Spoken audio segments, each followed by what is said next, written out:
Hi. Last క్లాస్లో మనము జాతీయ ఆదాయము అందులో మానవ వనరుల పాత్ర ఏ విధంగా ఉంటుందో డిస్కస్ చేసామండి. సహజ వనరుల పాత్ర ఏ విధంగా ఉంటుంది, దాని తర్వాత మానవ వనరుల పాత్ర ఏ విధంగా ఉంటుంది.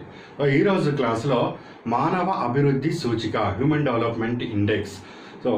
ఒక దేశం యొక్క అభివృద్ధిని పరిగణలోకి తీసుకుంటున్నప్పుడు కేవలం జాతీయ ఆదాయం యొక్క వృద్ధినే తీసుకోవాలా, లేదా అభివృద్ధిని సూచించే హ్యూమన్ డెవలప్మెంట్ ఇండెక్స్ని కూడా తీసుకోవాలా అనే అంశము ఎప్పటి నుంచో చర్చలో నడుస్తూ ఉన్నది. దాని మీద వివరణ అనేది ఈరోజు చూద్దాము. వృద్ధి మరియు సంక్షేమము ఈ రెండు కలిస్తే అభివృద్ధి, సంక్షేమము ఈ రెండు కలిస్తే అభివృద్ధి అనేది ఏర్పడుతుంది. ఇది జాతీయ అభివృద్ధి. జాతీయ అభివృద్ధికి నిజమైన నిర్వచనం ఏమిటి?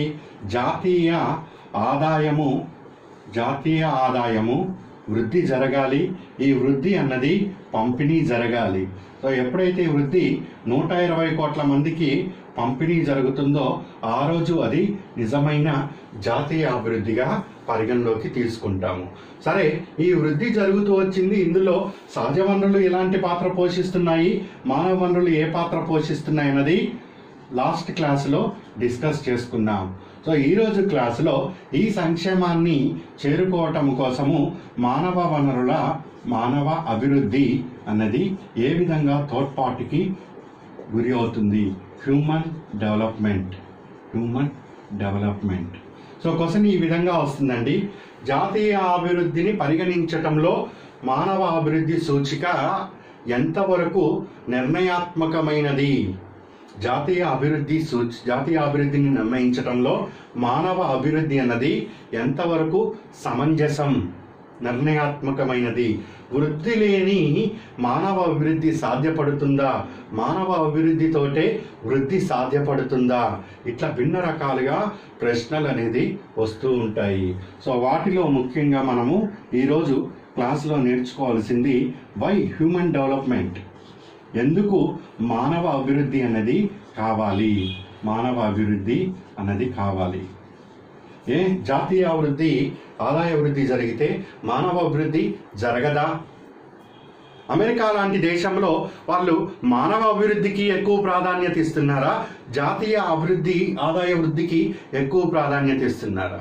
మరి భారతదేశంలో జాతీయ ఆదాయ వృద్ధికి ఎక్కువ ప్రాధాన్యత ఇవ్వాలా, లేదా అభివృద్ధికి ఎక్కువ ప్రాధాన్యత ఇవ్వాలా?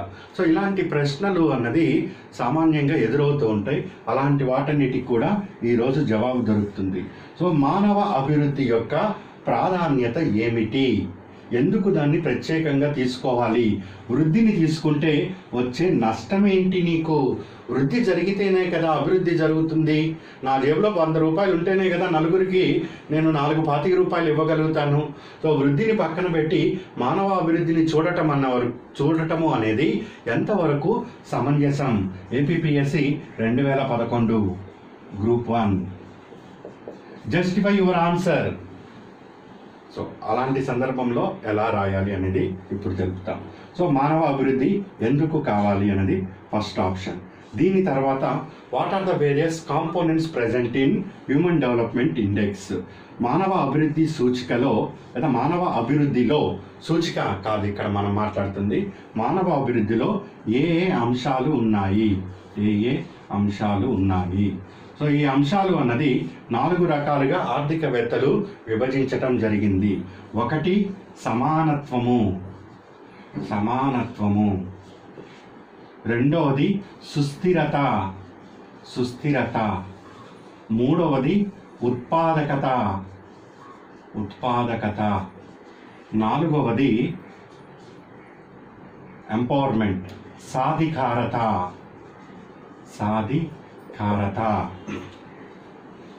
మానవ అభివృద్ధిలో ఉన్న అంశాలు ఏమిటి అన్నది ప్రశ్న వేరు. మానవ అభివృద్ధి సూచికలో HDI లో ఉన్న అంశాలు ఏమిటి అనే ప్రశ్న వేరు. చాలామంది అభ్యర్థులు హెచ్డి అని కనబడంగానే ఇక హ్యూమన్ డెవలప్మెంట్ ఇండెక్స్, జిఎన్పి, ఈ ఎడ్యుకేషన్ అండ్ హెల్త్ 3 ఇండికేటర్స్. దీని జియోమెట్రిక్ మీను, ఇది భారతదేశం ఈ స్థానంలో ఉంది, తక్కువ ఉండటానికి ఎక్కువ ఉండటానికి అనుకుంటూ ఆన్సర్ రాస్తారు. కానీ అడుగుతున్న ప్రశ్న వేరు, ఇక్కడ మనము రాయాల్సిన ఆన్సర్ వేరు. సో దానిని చాలా జాగ్రత్తగా మీరు ఆలోచించాలి. సో ఇక్కడ అభ్యర్థులు గ్రూప్ 1లో నష్టపోతున్నారు అంటే కేవలము క్వశ్చన్కి ఆన్సర్ ఏమి రాయాలో అన్నది తెలవక మాత్రమే పోతున్నారండి. వాళ్ళు చాలా హార్డ్ వర్క్ చేస్తున్నారు, కాకపోతే వాళ్ళు చేసింది మాత్రమే సరైనది అని భావనలోకి వెళ్ళి ప్రశ్న అనే దానికి ఏమి అర్థం వస్తుందో తెలవకుండా దాన్ని వాళ్ళకి తోచిందల్లా అక్కడ రాసుకోవటంతో వాళ్ళ విశేషమైన శ్రమ అంతా కూడా వృధా పోతుంది. అందుకని అభ్యర్థులకి మా ఇన్స్టిట్యూట్ నుంచి ఇచ్చే సూచన ఏమిటి అంటే, ఫస్ట్ ప్రశ్నని జాగ్రత్తగా చదవండి, దాంట్లో అడుగుతున్న మర్మం ఏమిటో గ్రహించండి, ఆ మర్మాన్ని సూక్ష్మంగా సరళంగా మీరు ప్రజెంట్ చేయండి. ఇది గ్రూప్ 1కి సక్సెస్కి దారి. సో మానవ అభివృద్ధిలో ఏ అంశాలు ఉంటాయి అన్న ప్రశ్నకి, మానవ అభివృద్ధి సూచికలో ఏ అంశాలు ఉంటాయి అన్న ప్రశ్నకి నక్కకి నాగలోకానికి ఉన్నంత తేడా ఉన్నది. సో దాన్ని పరిగణలోకి తీసుకోవాలి మీరు ఇక్కడ చదివేటప్పుడు. అయితే ఈ హ్యూమన్ డెవలప్మెంట్, మానవ అభివృద్ధి నేను ఏదైతే చెప్తున్నానో, వృద్ధిని కాకుండా మానవ అభివృద్ధి ఇక్కడ ఏమిటి, అసలు వృద్ధిని నువ్వు ఆ విధంగా చూడటానికి కారణం ఏమిటి? యుఎన్డిపి మహబూబుల్ హక్ సో తను ఇచ్చిన వివరణ ప్రకారం మానవ అభివృద్ధికి ప్రాధాన్యత ఇవ్వటానికి గల కారణాలు ఆయన ఈ కోణాల్లో వివరించారు. సమానత్వం, ఈక్విటీ, సుస్థిరత. ఇక్కడ సుస్థిరత అనగానే మళ్ళీ జోగ్రఫికల్ కాన్సెప్ట్లోకి మీరు వెళ్ళటానికి వీల్లేదు. సుస్థిర అంటే భవిష్యత్తుకి కావలసిన వనరుల్ని ఈ సమయంలో వృధాగా చేయకుండా మంచి పద్ధతిలో వాడుకొని భవిష్యత్ తరాలకి వనరుల్ని అందించటం అన్నది సుస్థిరాభివృద్ధి, అది జోగ్రఫీ. ఇక్కడ ఆర్థిక శాస్త్రము. ఇక్కడ సుస్థిరత అనేది ఏ విధంగా ఆన్సర్లో ప్రజెంటేషన్ చేయాలి, ఉత్పాదకత పెంపొందించటం ఏ విధంగా ఆన్సర్లో ప్రయత్నం చేయాలి. సాధికారత, సాధికారత అనగానే నేను పాలిటీలో ఒకలాగా చెప్పాను, గవర్నెన్స్లో ఒకలాగా చెప్పాను. So power is shifted from higher hand to lower hand. ఏదైతే లోయర్ హ్యాండ్లో ఉందో, ఎవరైతే డీసెంట్రలైజ్డ్ ఉన్నారో వాళ్ళకి అధికారాన్ని కేంద్రీకృతము చేయటం అన్నది సాధికారత, అది పాలిటీ మరియు గవర్నెన్స్. ఇక్కడ నేను చెప్తున్నది హ్యూమన్ డెవలప్మెంట్, మానవ అభివృద్ధి. మానవ అభివృద్ధి కోణంలో సాధికారత అంటే ఏమిటి, ఆర్థిక శాస్త్రపరంగా రాయాలి. సో ఇట్లా ప్రశ్నకి అనుగుణంగా ఆన్సర్ రాసినప్పుడు ఇక మీకు అడ్డు అనేది లేదు. సో సగం తెలిసి సగం రాస్తేనే ప్రాబ్లం వస్తుంది. సో ఈ క్వశ్చన్కి కూడా అదే విధంగా వాళ్ళు ఫ్రేమ్ చేశారు, దాన్ని అనుగుణంగా మీరు ఆన్సర్ రాయండి. ఇప్పుడు మనము ఒక్కొక్క అంశాన్ని డీటెయిల్గా అనాలిసిస్ చేసుకుంటూ పోతాం. అసలు మానవ అభివృద్ధి అనేది ఎందుకు కావాలి, మానవ అభివృద్ధిలో మానవ అభివృద్ధిలో ఏమేమి అంశాలు ఉంటాయి. ఈ క్లాస్ అయిపోయిన తర్వాత అప్పుడు హెచ్డిఐలో ఉన్న అంశాల గురించి నేను మీకు వివరిస్తాను. దాంట్లో భారతదేశం ఏ స్థానంలో ఉంది, 90తో పోలిస్తే ఈరోజు పెరగటానికి గల కారణాలు ఏంటి, 90 తర్వాత ఇంకా మనం వెనకబడి ఉండటానికి కారణాలు ఏంటి, హెచ్డిఐలో నువ్వు ఇంకా అద్భుతమైన ఫలితాలు సాధించాలంటే ఏమి మార్పులు తీసుకురావాలి, దీనికి స్టాటిస్టికల్ రిపోర్ట్ని ఇవ్వాలి. మీరు స్టాటిస్టిక్స్తో ఆన్సర్ ఇవ్వగలిగితేనే ఇక్కడ ఫలితం వస్తుంది. అంతేగాని హెచ్డిఐలో ఈ స్థానం ఉంది, ఆ స్థానం ఉంది, ఇది మార్చుకుంటే సరిపోతుంది. 2-3 స్టాటిస్టిక్స్ కాదు, అసలు ఏంటి, ఎంత కాంట్రిబ్యూషన్ జరుగుతుంది, హెల్త్లో ఎంత కాంట్రిబ్యూషన్ జరుగుతుంది, ఎంత పర్ క్యాపిటా డిస్ట్రిబ్యూట్ అవుతుంది. ఆన్సర్కి బలము ఎకానమీలో కొన్ని ప్రశ్నలకి స్టాటిస్టిక్సే, అది గుర్తుపెట్టుకోండి. ఇక్కడ మీరు కాన్సెప్ట్ని క్రిస్టలైజ్డ్ చేసి అనాలిసిస్ చేయాలి, సరళీకృతం చేసి అనాలిసిస్ చేయగలిగి ఉండాలి. సో వీటిని మనము ఇప్పుడు చూద్దాం ఒక్కొక్కటిగా.